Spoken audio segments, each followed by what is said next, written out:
Baker on the Dark Side. We are finally going to get to family recipe number 2, which I picked a couple weeks ago. It's the best ever gingerbread. There it is. This is Grandma and Grandpa's. This one is not typed, so it is in the original format, original card. So we're going to do our best. I feel confident I can do this. I'm going to try to do it as Grandma intended, but you know, as a baker, sometimes I try to interfere with the way it was done because it doesn't sound right, but we'll see. Okay, so first thing we got to do is we need a cup of sugar.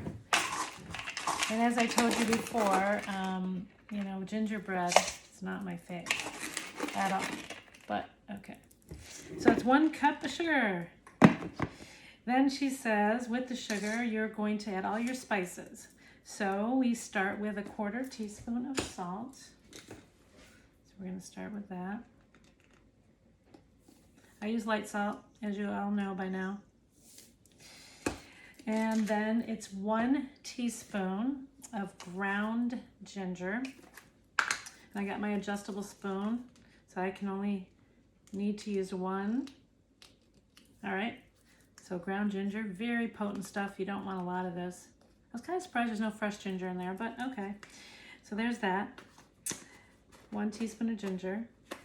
Then we need 1/2 teaspoon of cinnamon. I gotta tell you, I was really surprised by this, that I really thought there was going to be a lot more cinnamon. Only 1/2 teaspoon. That kind of surprised me, I'm not gonna lie. And the other thing is, there was no nutmeg, which I was really surprised. There is a 1/2 teaspoon of ground clove, but there's no allspice, no cardamom. I mean, I really thought those things were going to be in there, but no. That is it for the spices. Crazy, right? Okay. So then Grandma says, okay, you're just going to mix that sugar and those spices together. I've known people to like actually put black pepper in their gingerbread. So, you know, that might have been a little too radical for Grandma. I don't know. So I'm just mixing this all up really good. Trying to get all that really incorporated. And then she says, I love this. It says, stir in a cup of salad oil. That's it, salad oil. So, you know, thinking back in the old days, they didn't really talk about canola and olive oil and, you know, all of those different oils you can get. All right, so there it is. Woo, and I will tell you, oh, it is strong. Those spices are strong. There's the sugar. All right, we're going to put our cup of, I use canola oil, a whole cup though. Man, nope. We didn't care about heart attacks back then. Because you know that they were using like Crisco vegetable oil, you know, which was probably the worst oil you could have ever used in your life. But okay, I use canola and I am using the whole cup, which, okay, let's do it, right? Going big, go home. Okay, so now we have added that oil. It looks like that, okay? And the next thing it says is the molasses. This is my least favorite ingredient. So here's my cup of molasses. Fancy, unsulfured molasses. I'm gonna pour that sucker in. You know, just not my fave. And maybe that's why there's not so many spices. Maybe it all comes from the molasses. So now I'm gonna mix that molasses in. It's getting thick. It's getting really thick. I'm gonna say it looks like a very thick tar. I mean, look at that. Oh man. Okay. Now, so we've now mixed in all the sugar and oil that you could possibly ever need in any recipe. The next thing she says is mix the baking soda into the boiling water. So I boiled this water already, 1 cup. I measured it in a, not in this cup. I measured it in a real measuring cup. And now I'm gonna add 2 teaspoons of baking soda. Okay, so told you about my tip. I use these little reusable ice cream containers for my baking soda. Put the expiration date on the top. There's 1 teaspoon and 2 teaspoons. And we're gonna mix that. Mix the soda into the boiling water and immediately, don't wait, stir it into this mixture. All right, here goes nothing. Oh man, all right. I'm guessing it thins out the tar, the molasses tar that you've made. All right, so mix this baby up.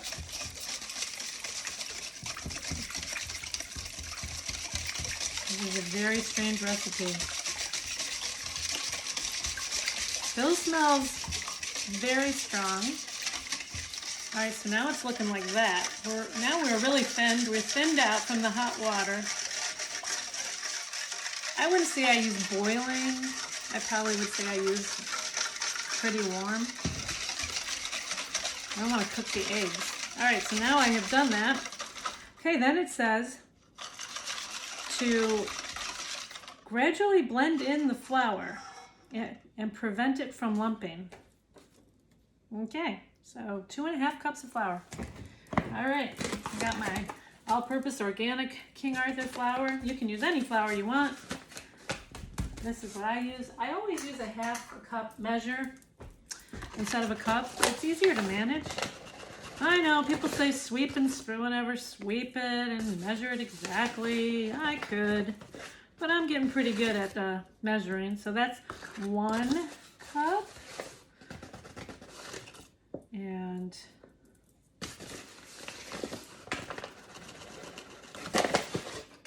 2 cups and I knew it. It was a third. Oh man. Okay. So I did 4 thirds. I did 4 thirds. So 5 thirds, 6 thirds, and anybody who wants to talk about math, 6 thirds equals 2 cups. And now let's get the ½ cup back. I don't know how I tricked myself there. I used it for the sugar. I'm like, this looks too small. I was right. My eyes are still working. All right, 2½ cups of flour. I hope my math is right. I think I'll be able to figure out if it's too thin. I hope. I've never made it. I mean, not this recipe. Have I made gingerbread before? Yeah, probably. But not very much because it is not my favorite. Okay. Mixing. Now, why am I not putting this in a mixer? I would have put it in a mixer if I wasn't doing this video. But as you all know, I'm trying to lose weight too. So, you know, this is my upper strengthening workout. All right, so here it is. And I gotta admit, I didn't think this was gonna work out too well, but it looks dang good. It does, okay. But we're not done. All right, let's see, what's it say? Okay, so I've done that. It says now, put in the eggs. I was wondering about those eggs. Okay, so beaten eggs, 2 beaten eggs, putting it in. Why we're adding the eggs at the end, that is a mystery to me. But Grandma said, add it at the end. So that is new to me, and you would really have to make sure you got this baby mixed. I can see why the women were very strong in the old days. Now, Grandma was still not very good with directions, so after we have mixed these eggs, she says, turn it into a greased pan. 350. That's all I got.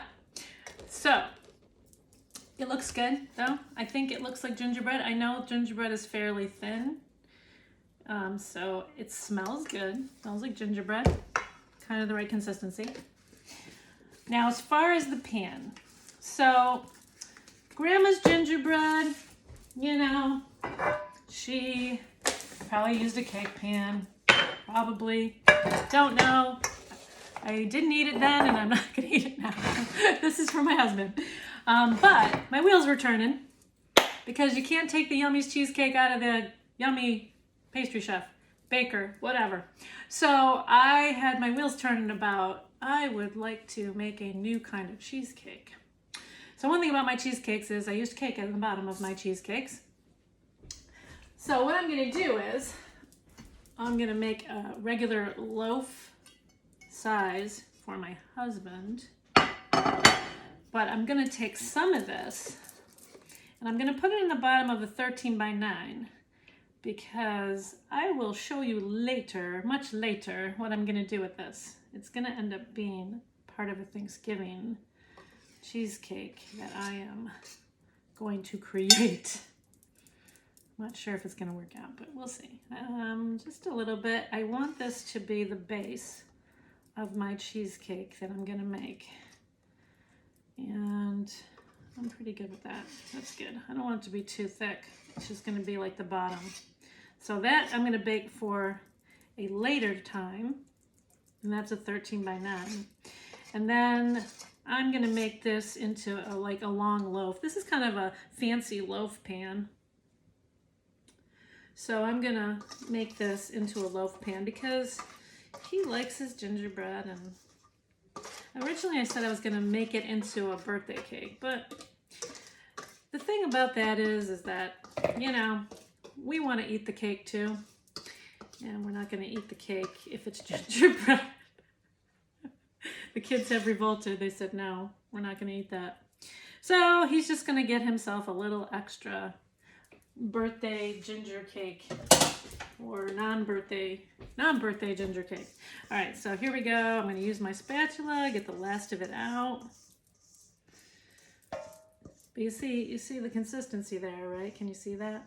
Okay, so it's nice. It's like a slightly thick, very spicy. Now, if I brought this into my day, what would I do with this?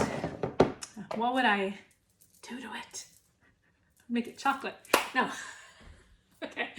I would bake it, and then I might even like put a whole banana on the top if I want to do something a little different. But I also would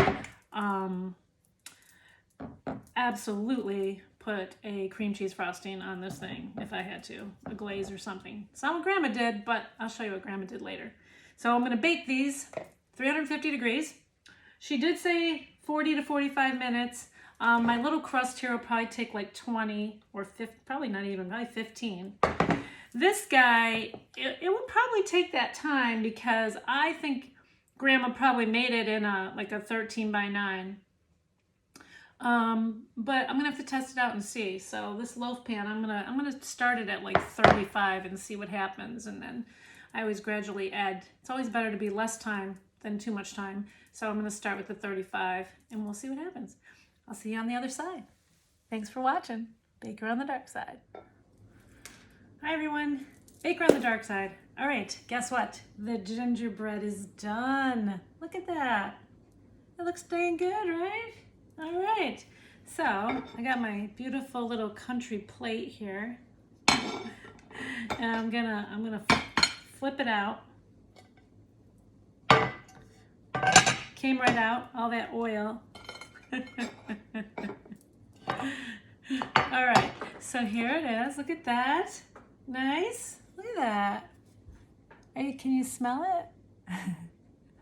All right, so what I did is, Grandma used to just put a little powdered sugar on it. I told you I would have put some cream cheese frosting on this thing because if I had to eat it, that's what I would do. But what I did do is I have this cinnamon powdered sugar that I was going to sift on here with a sifter. But I did not prep for that. Okay, so you're gonna watch my innovation at work here. Okay, I forgot to get the sifter. I thought it was here. Okay, so see this? This is a microplane, and it does have some little mini holes in it, right? It's usually for grating, but I'm gonna put my cinnamon sugar in here, and we're gonna see if this actually works. my cinnamon powdered sugar. All right. Hey, you know, it's doing it. It's doing it. It's like a, I mean, this was ingenious of me, actually. I don't say so myself. Oh, that's what you get for trying to do a quick video after work. Okay, so I just kind of like, see that? I laced it across. And I have put my powdered sugar mixed with some cinnamon because I don't know, it kind of bothered me that there wasn't enough cinnamon on there. Okay, so here it is. My, ta-da! Look at that. That look good, right? All right, I told you I wasn't going to eat it. I really don't want to, I'll be honest. But I'm gonna cut a very small piece of. So here goes nothing. We're gonna cut this little piece out. Okay, so I'm cutting it. It's cutting all right. But I just want you to get a good view of this. Look at that. Oh, if I could put a smile emoji in there, I would. All right. Gingerbread's not my favorite, but I will say it is a beautiful color. It smells fantastic because I do like cinnamon and ginger. And I'm going to eat this little piece for Grandma. Oh yeah, I need to put a little more, like, I gotta put some powdered sugar on this. I mean, okay. Here goes nothing. For you, Grandma.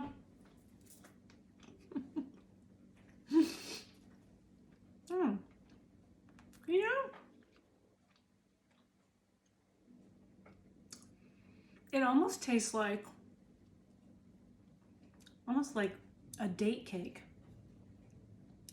It's very moist. I mean, you got so much oil in this, I can't imagine why it couldn't be moist. But, I mean, you know, if I like gingerbread, this would be perfect. But I don't. But you saw me. I ate it. Grandma, I hope I did you proud. But I will tell you this. My little crust is back there that I made for the cheesecake I'm going to make up. I can't wait. I'm not sure what I'm going to call it yet, but you'll see it later on. Thanks, Grandma. I love you. Baker on the dark side. Thanks for watching.